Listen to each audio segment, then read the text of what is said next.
آج ہم بتائیں گے گجرانوالہ کے جو پبلک پارک ہے ان کی حالت زار کیا ہے۔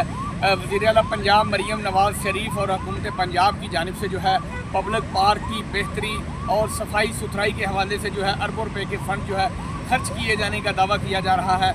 مگر گجرانوالہ کی جو صورتحال ہے وہ اس سے ذرا مختلف ہے۔ اس وقت میں موجود ہوں شیراں باغ کے مقام پر، جہاں پر دو پارک ہیں، ایک شہدا اینڈ چلڈرن پارک ہے جبکہ دوسرا جو ہے غلام حسین پارک ہے۔ تو پہلے میں بات کروں گا شہدا اینڈ چلڈرن پارک کی، تو وہاں پر جو ہے کچھ غلام حسین پارک سے جو ہے حالات بہتر ہیں۔ یہاں پر جو ہے ٹریفک پولیس کی جانب سے جو ہے کچھ ٹریفک کے حوالے سے نشانات اور پتلے جو ہیں وہ نمایاں کیے گئے ہیں، جس سے عوام جو ہے ٹریفک کے حوالے سے آگاہی حاصل کرتی نظر آتی ہے اور یہاں پر لوگ جو ہے سیر و تفریح کے لیے بھی آتے ہیں۔ لیکن اس کے ساتھ ہی جو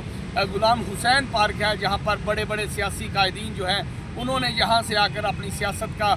جو ہے سیاسی سرگرمیوں کا آغاز کیا۔ یہاں پر بڑی بڑی تقاریر ہوئیں، بڑے بڑے سیاستدانوں نے غلام حسین پارک میں آگے راتیں گزاری، یہاں پر بڑے بڑے جلسے کیے، اجتماعات کیے، اور اس پارک کی جو صورتحال ہے وہ یہ ہے کہ یہاں پر سہولیات کا فقدان ہے۔ عوام جو ہے سیر و تفریح کے لیے آنے والی، ان کا یہ کہنا ہے کہ مقامی انتظامیہ کی عدم دلچسپی کے باعث یہ پارک جو ہے کھنڈرات کا منظر پیش کر رہے ہیں۔ پارکوں کی دونوں طرف جو ہے گندگی کے ڈھیر لگے ہوئے ہیں، کوڑا کرکٹ پڑی ہوئی ہے، اور سب سے اہم بات جو ہے حال ہی میں وزیر اعلیٰ پنجاب مریم نواز شریف کی جانب سے باقاعدہ طور پر قانون پاس کر کے اعلان کیا گیا کہ کہیں پر بھی جو ہے درختوں کا خاتمہ نہیں کیا جائے گا، درخت نہیں کاٹے جائیں گے۔ لیکن ان پارکوں میں جو ہے سرسبز درخت جو ہے وہ چند روز پہلے جو ہے نامعلوم افراد جو ہیں انہوں نے کاٹ لیے ہیں۔ ابھی تک یہ پتہ نہیں چل سکا کہ کون لوگ ہیں جو پارکوں سے درخت کاٹ رہے ہیں۔ اس سے پہلے پیپلز کالونی میں ایک پارک سے بھی کافی تعداد میں جو ہے درخت کاٹے گئے۔